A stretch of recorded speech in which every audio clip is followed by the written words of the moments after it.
இது அளவீட்டியல் பகுதியிலிருந்து சில கேள்விகளை பார்க்கலாம். நமது சூரிய குடும்பத்திற்கு மிக அருகில் அமைந்துள்ள விண்மீன் எதுன்னா ப்ராக்சிமா சென்டாரி. இதனுடைய தொலைவு 2,68,770 வானியல் அலகும்.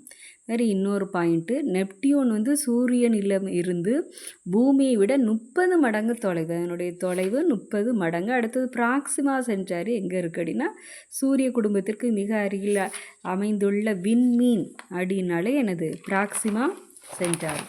ஒளி ஆண்டுனா என்னதுன்னா, ஒளி வெற்றிடத்தில் ஓராண்டில் கடக்கும் தொலைவு. ஒளியானது வெற்றிடத்தில் ஓராண்டில் கடக்கும் தொலைவு.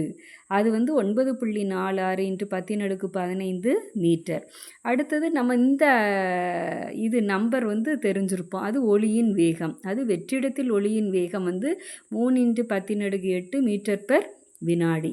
அதேமாரி ஓராண்டில் உள்ள மொத்த வினாடி எவ்வளவு இருக்கும் அப்படின்னா, மொத்த நாள் நம்மளுக்கு 365, அதில் ஒரு நாளைக்கு 24 மணி நேரம்.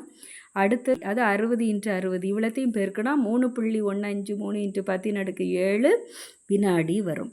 அடுத்தது இந்த ப்ராக்சிமா சென்டாரி இருக்குல்ல, சூரியனுக்கு மிக அருகில் உள்ள விண்மீன் அப்படிதானே. சூரியனுக்கு மிக அருகில் உள்ள விண்மீன் ப்ராக்சிமா சென்டாரி. அது பூமியில் இருந்தும் சூரிய குடும்பத்தில் இருந்தும் எவ்வளோ ஒளியாண்டு தொலைவில் இருக்குன்னா 4.22 ஒளியாண்டுகள் தொலைவில் இருக்குது.